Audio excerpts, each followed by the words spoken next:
5.7 মাত্রার ভয়াবহ ভূমিকম্পের একদিন না যেতেই আবারও 2 দফায় ভূকম্পন। সকালে উৎপত্তিস্থল নরসিংদীর পলাশে, মাত্রা ছিল 3.3। সন্ধ্যায় অনুভূত হয় রাজধানীতেও। উৎপত্তিস্থল বাড্ডায় মাত্রা ছিল 3.7। 5.7 মাত্রার ভয়াবহ ভূমিকম্পের আতঙ্ক কাটতে না কাটতেই আবারও ভূকম্পন, এবারও উৎপত্তিস্থল নরসিংদীতে। শনিবার সকাল 10:36-এ হঠাৎই কেঁপে ওঠে পুরো এলাকা। ঘর থেকে বেরিয়ে আসেন অনেকে। মাত্রা কম হওয়ায় কোনো ক্ষয়ক্ষতি না হলেও পরপর দুদিন ভূকম্পনে আতঙ্কিত বাসিন্দারা। এদিকে সন্ধ্যা 6:06 ভূকম্পন অনুভূত হয় রাজধানী সহ আশপাশের এলাকায়। 3.7 মাত্রায় উৎপত্তিস্থল ছিল রাজধানীর বাড্ডায়। গত শুক্রবার এবং শনিবার যে দুদিনে যে বিল্ডিং অনেকগুলো ভবন ফেটে গেছে, আমরা আতঙ্কিত। ভূমিকম্প হয়ে গেছে, হওয়ার ফলে আমরা দৌড়াই নিচে চলে আসছি।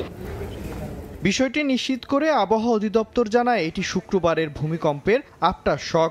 100 বছরের মধ্যে এই অঞ্চলে বড় ভূমিকম্প না হওয়ায় ঝুঁকি দেখছেন গবেষকরা।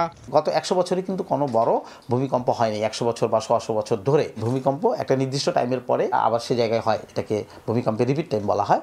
সেটা যদি আমরা বিচার করি সেক্ষেত্রেও কিন্তু একটা ভূমিকম্প, বড় ভূমিকম্পের ঝুঁকি এই অঞ্চলে রয়ে গেছে। এর আগে শুক্রবার সকাল 10:38-এ নরসিংদীর মাধবতীতে 5.7 মাত্রার ভূমিকম্পে কেঁপে ওঠে সারা দেশ।